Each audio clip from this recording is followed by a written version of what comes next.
Hello you guys, today we have an interesting one. We're going to be talking about low power draw cards that actually make sense in your rig. So I had a 7900 GRE, I still have it actually right here, I'll show you guys. And it was pulling a lot of power, and I had realized that after I noticed that the heat was going up. This is it right here. I have it actually out of my computer right now. There we go, show you guys. The thing is absolutely massive, my bad guys. Yeah, this thing's absolutely massive. Thing pulls a lot of heat, and I was wondering like why is it, pulling so much heat? I figured it was like a kind of like an upgrade, not an upgrade to the 7900, but I thought it was like a revision that would be a lower power unit, but I'm not even sure honestly. It might be a little lower power, I'm not sure compared to the actual RX 7900, but you guys can see right here actually. Let's see the TDP is if it comes up. I'm assuming it is, but overall the card was running way too hot. Not that it was overheating. You guys could see it. All right, so it was a revision. I'm assuming it's lower TDP, a lower overall temperature, but I would assume the 7900 XT runs very hot. Draws 350 watts, and the flagship 7900 XTX 355 watts. So this was heating up the room fairly well, which isn't good. So what I had to do was I pulled this card and I'm like, you know what? Let's find a low TDP card that I have somewhere in my room because, we do a lot of these tech videos and this is perfect. We can make a video out of this. So card's running too hot. Let's find something that doesn't run as hot, if that at all. Um, so this actually worked out really well. So let's go into it and let's try to make sense of this. Finding a lower power card, it kind of sucks in a way because you're losing performance, but also you're gaining, you're using less power, um, creating less heat just by using these lower TDP cards. It works out a lot more. They're a lot more efficient. So that's kind of why I went about doing this. But let's talk about it a little bit. So you have your RTX. They actually didn't mention it, the RTX 5060, because I believe we'll talk about that right here. All right, so our 5060 is here. Roughly 2 times the performance of your general 1660 Super. Actually didn't get the TDP on that. Oh, here we go. All right, power consumption. So the reason it didn't mention the RTX 5060 within my list is because I had it listed at 140 watts and under. This is still a pretty good range. 5060 is double the performance of the 1660 Super. That being said, the 1660 Ti actually runs 5 watts less than the Super and has about 3 to 5% more performance from what I understand. So the RTX 5060 at 145 watts is double the performance. It's actually pretty insane, but the price, I mean, the price is probably insane as well. So that's the only reason why I didn't have that listed. It should probably be listed on here. Yeah, so our list, here we go. This is what we kind of had to, the parameters that we have to have our lists kind of like consist of. So released within the last 12 years. Why did I put 12 years? Well, there's a reason, and I'll show you guys in a moment. 135 watt TDP or less. Good for Windows XP, Vista 710. Um, really, I didn't really need that. Ranked overall ra raster gaming performance. I was just reading that incorrectly. Um, so yeah, here we go. So I wanted it the last 14 years, well, 12 years, 2014 to 2026, because this card right here. This card's pretty crazy. This card at the time, I remember my buddy had purchased it. It was a GTX 750 Ti. He was replacing his GTX 650, which is a complete like brick of nothing. Even at that time, it was a really slow card. But the 750 Ti, he was really raving about it being extremely low power, and that's exactly what it was. Even to this day, it's a very extremely low power card. The problem is, this day and age, this card, not only is it from 2014, a very low power card, it also doesn't have that much performance. It's a very weak card, considerably weak card to this day. It's just a legacy card. it it made it on the list because it was that good at being that efficient at that time. So pretty cool. All right, we'll kind of ramble these off. The GTX 950, 90 watts from 2015. An RX 560. I actually like this card. I have an RX 550, which I don't think they have listed. Let's get that real quick. RX 550. I'm pretty sure their TDP is pretty low on this thing also, so I feel like they probably should have listed it. There we go. So this is an RX 550, guys. Um, I have one. I just happen to have one. It's I believe it's a 2 GB model. Yeah, 2 GB model. So I happen to have one. Hopefully we'll have a video on this card too. It was released in 2017. Like I said, I feel like they should have probably put this on here. 50 watt TDP, which is really good for what it is. 2 GB. There's 4 GB variant, and it does support DirectX 12. And on that list, it's between 18 and 20% overall performance. So if we go over here, it sits between a 750 Ti and a GTX 950, I believe, which makes sense. I mean, the 560 is just above that at 80 watts. All right, so we have our GTX 1050 or 1050 Ti. If you had to, of course, you go Ti because you see the wattage is exactly the same, but you're gonna get slightly more performance. Here we go. This is actually one that I thought was insane. The RX 6400 53 watt. Yes, it's only a 35% relative performance to the RTX 4060. What's pretty cool about this though, like I said, a lot of people use it for like frame gen, so they'll use it as a secondary card for frame generation on the back end if their other card is pretty low. So you can kind of, what I was thinking of doing, it would be a little crazy, but say we have like I don't know if you could pair different brands like Nvidia. I'm pretty sure you probably could.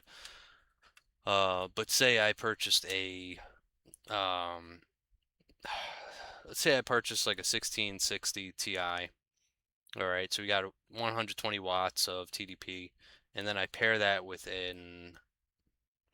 that exact card, the RX 6400. So, we do the math. 120 watts plus 53 watts was at 173 watts.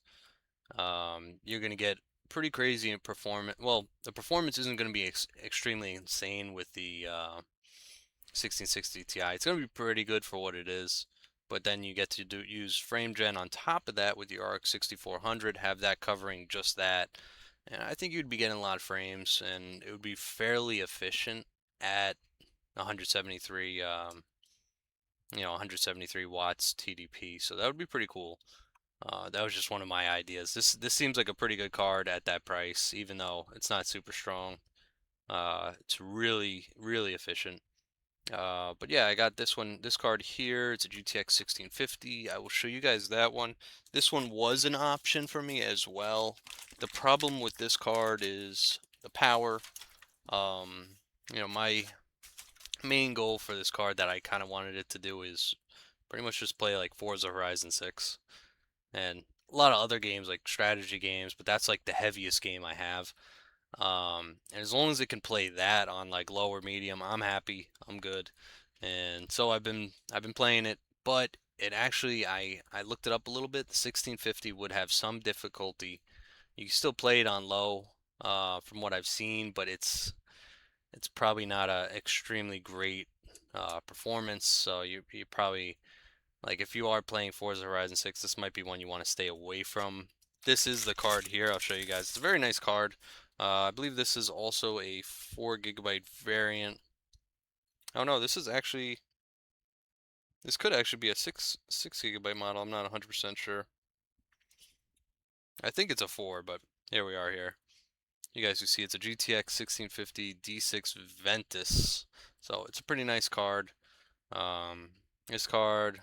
Oh, that's actually okay. The one they're showing is a super. All right, so this is another thing. I gotta. Oh no, I'm wrong. I'm wrong. All right, so here we go. We have our 75 watts. So this one only pulls 75 watts. So that kind of was an argument that I was having with myself, essentially. So I wanted to use. I have a GTX 1660. So the GTX 1660 pulls 120 watts. Relative performance 52%. So that's the card I ended up going with because, I mean, just because you have a much higher, um, I would say, just doing a slight bit of math here, it's about 12% more relative performance than your GTX 1650, and that's enough to where I should be able to play these games that I enjoy. So that's why I picked the 1660. I also just saw, I didn't see the Super. I haven't really looked into the Super that much. Again, relative performance is 7% slower relatively to the 1660. So that's why I think the 1660 is in a pretty sweet spot, and I happen to have the cards lying around.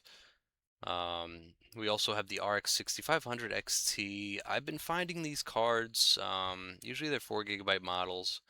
They kind of go for a lot of money, and I don't think they're worth what it is. It's 107 watts, 43% relative performance. I don't think they're worth what it is. Um, I think because they're in a newer, kind of like a newer modern card compared to the 1600 series, I feel like they do get catch quite a little bit more money. Although it is kind of showing an average used price. I don't know if I'll be able to get one for $80, maybe just a bit above that, in my opinion. Might be possible depending on where you're located though. So, um, yeah, we have our GTX 1660 Super. Kind of unfortunate. I got my 1660, I believe, for $40 with a crazy bundle, and it was insane. I bought it like 2 years ago. Um, I think it was a year or two ago that I bought it, and it was a really good pickup. Glad I picked it up because I found it, and I was like, wow, I forgot I had these things. I had like three nice cards lying around. So this came out in 2019, 120 watt TDP, 52% relative performance. We have our GTX 16 Super. It's 125 watts. So mind you, it is 5 watts more, but you're getting an additional 4% relative performance over the 1660 regular base. Here we have my favorite, one that I wish I would have got, but for the price that I got the GTX 1660, I really can't complain. But if I could upgrade, I'd still probably try to get this if I could find it for cheap. It's a GTX 1660 Ti.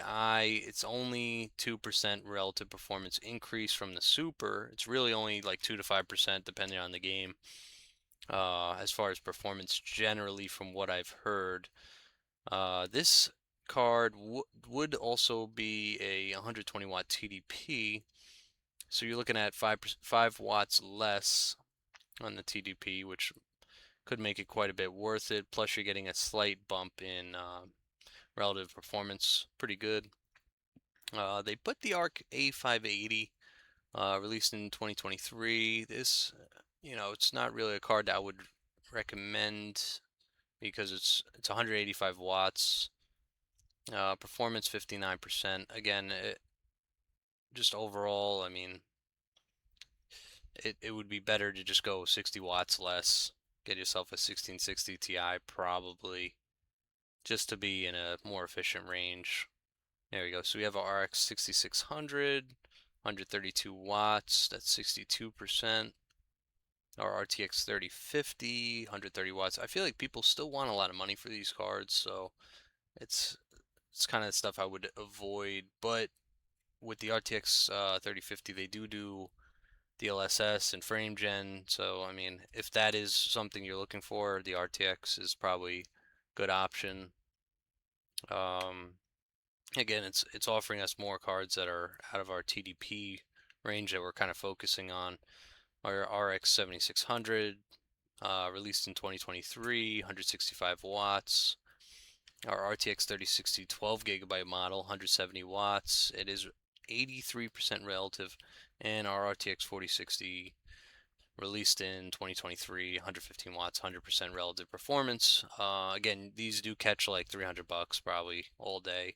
So if I were to recommend one, like I said, I think I'm recommending the 1660. If you really need the extra performance, I think the RTX 4060 is pretty solid, and it's actually a lower TDP.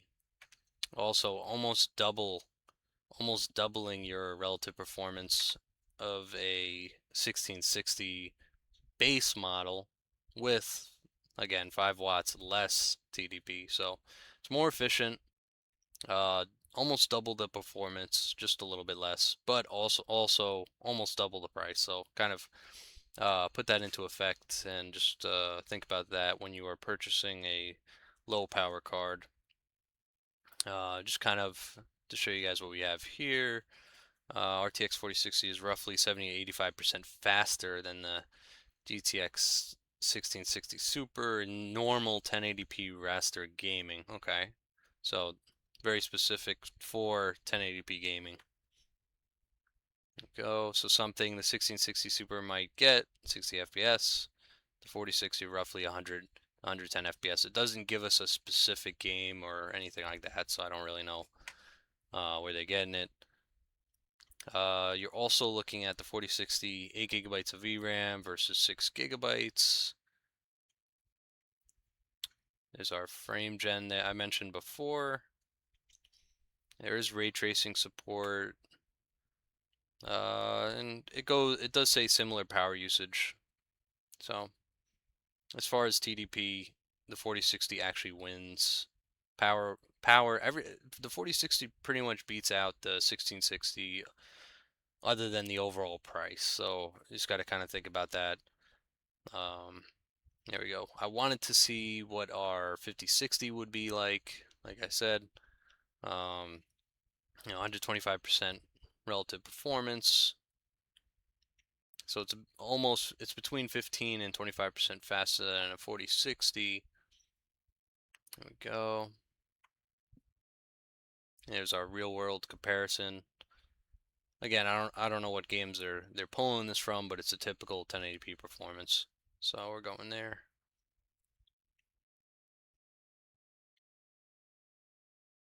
All right, here we go. And you see our RTX 5060 145 watts. Here's another one I kind of wanted to throw in there. We get our flagship RTX 5090. This thing has a 575 watt TDP, absolutely insane. Priced at 1999 MSRP. What is it actually priced at? I have no idea. I've never even looked into it really. I did purchase an RTX 5070 a while back, but absolutely insane. I'm seeing probably three times the performance of your 4060. So yeah, this is just crazy. I don't even know, incredible crazy. Um, what what this thing puts out, what power this thing uses, absolutely nuts.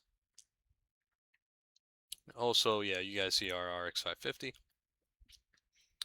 But yeah, guys, kind of think about what you guys would want as far as your video cards. Do you guys prefer high power cars that push out a lot of performance? You guys prefer lower power that pulls less power and also creates less heat? It's like kind of what are you guys looking for in a computer build when you build them?